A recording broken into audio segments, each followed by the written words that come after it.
two Quran verses related to the order of hijab. Quran, Surah Al-Ahzab, verse 53 and 59. Quran, Surah Al-Ahzab, verse 53. When you ask, the wives of the Prophet, for anything, ask them from behind a curtain. That will be purer for your hearts as well as their hearts. It is not right for you to cause annoyance to the Messenger of God or for you ever to marry his wives after him. Indeed, that would be an enormity in the sight of God.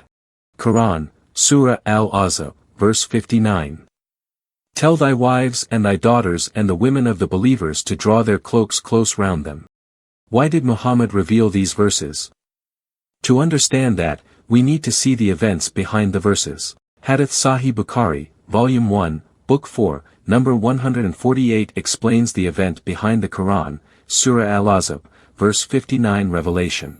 The wives of Muhammad used to go to Al-Manasi, which was a vast open place near Baqiyah at Medina, to answer the call of nature at night. Umar ibn al-Khattab did not like what he saw. Astaghfirullah Azim.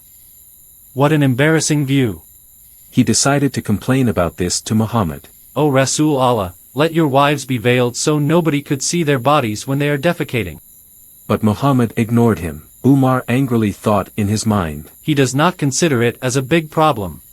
One night, one of Muhammad's wives, Sauda bint Zam'a, went out at night to Al-Manasi to defecate. I better follow her. Boo, what a relief. O Sauda. By Allah, you cannot hide yourself from us, so think of a way by which you should not be recognized on going out. Umar, what are you doing here? Are you watching me? Astaghfirullah. What's wrong with you? How disgusting. Sauda was embarrassed and left the place quickly. Sauda met Muhammad in Aisha's house. O Rasulullah. I went out to answer the call of nature and Umar scolded me for not covering myself enough. No worry, Sauda. Allah's revelation just came to me. Permission has been granted to you that you may go out for your needs. Umar later came to Muhammad. O Rasulullah. Good and bad persons visit you, so I suggest that you order your wives to observe veils. After Umar requested several times, eventually Muhammad gave in. Oh, all right. Here, Allah revealed Quran, Surah Al-Ahzab, verse 59. O Prophet, tell thy wives and thy daughters and the women of the believers to draw their cloaks close round them. Wow, Allah sent a verse based on my request. Umar did not ask Prophet Muhammad to reveal the Quranic verse of hijab because he respected women. No, far from it. He just disgusted to see Sauda's body when she answered the call of nature.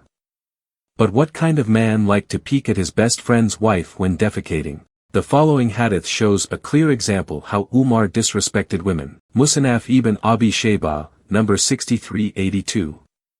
Anas reported. Umar saw one of our maidservants wearing a veil and he flogged her. Umar said, do not resemble free women. Muslims nowadays claim that Islamic veil is the symbol of respect toward women. If that's so, then why Umar flogged the female slave for wearing a veil? Umar certainly hated women. Take a look at this following hadith. Hadith Imam Muwatta Malik, Book 30, number 14. A Muslim came to meet Umar ibn al-Khattab. Oh Umar, I need your advice. What is your problem? This is my situation. I have a Jariya and I used to be intimate with her. My wife disliked it. She went to my Jariya and suckled her.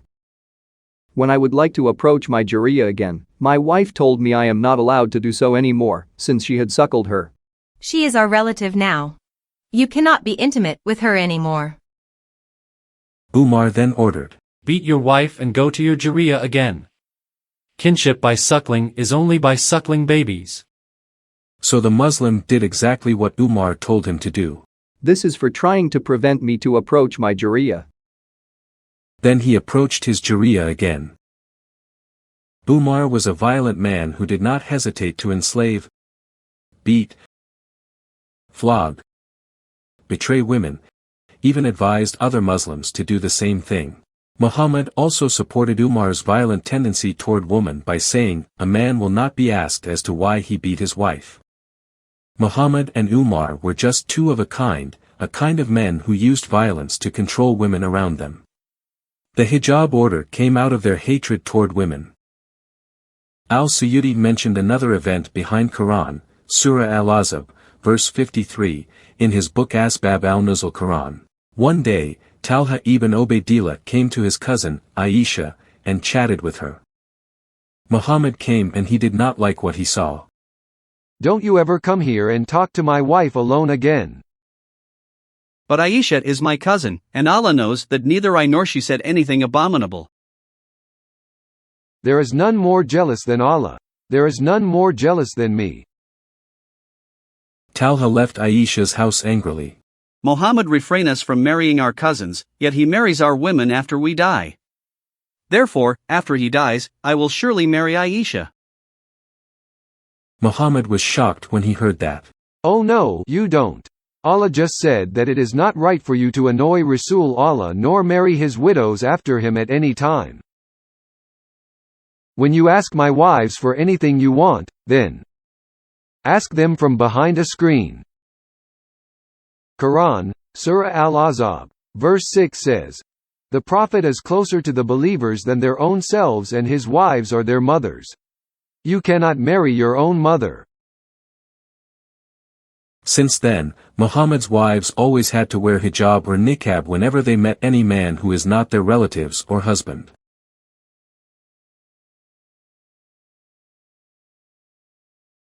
Tafsir Quran Tabari in Ibn Kathir, Surah Al-Ahzab, verse 59, mention another story behind the hijab order. In Medina, the wives of the Prophet sometimes had to go out at night to answer the call of nature. Their houses had no restroom, so they would go to an open field, named Al-Manasi, to defecate or to urinate. On the way to go to Al-Manasi, some young men would harass and tease them.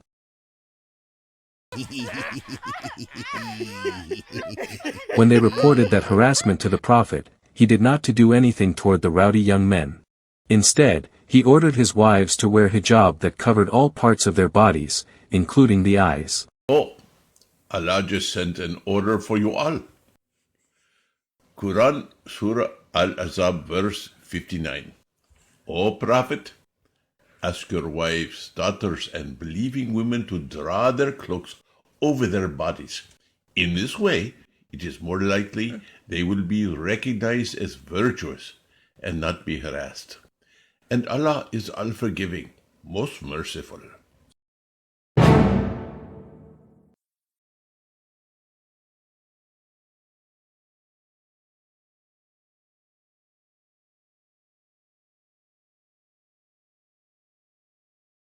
In the first case, the problem was because of the lack of clean toilet facilities among the Muslim society. Prophet Muhammad did not do anything to improve the sanitary facilities for them. The intention of hijab was to cover up the wives while still doing their business to answer the call of nature in a very primitive way. As the solution of the toilet problem, the hijab functions as a portable outhouse that enabled the Prophet's wives to defecate on an open field without exposing their bodies to Umar. This portable outhouse is definitely not necessary for women nowadays because they have much better toilet facilities. The next hijab event was about a husband's uncontrollable jealousy toward his wife. Not only that, the Prophet apparently was a control freak as well. While he freely be intimate with many women around him, Muhammad wanted to be sure that all of his many wives would be widows forever after he died.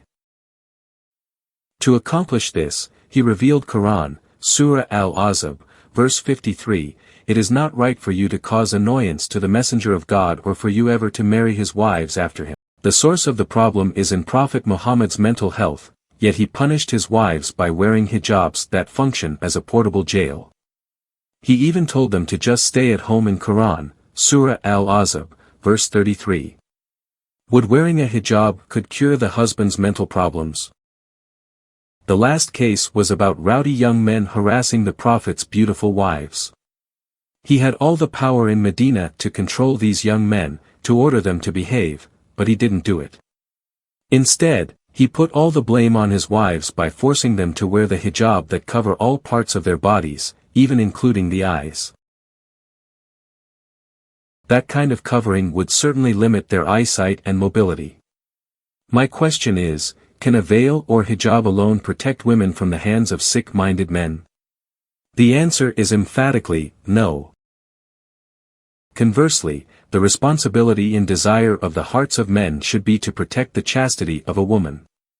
Women are more safe if the men are educated and taught to respect women. Only in this type of environment can women thrive.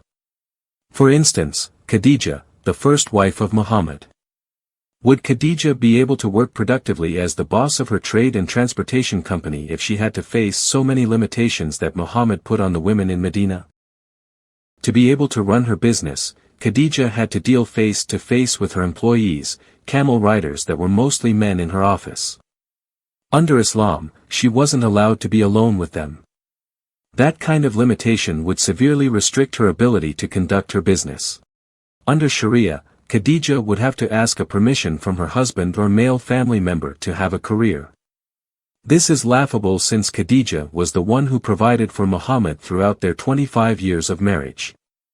She supported the Muslims during the boycott time in Mecca.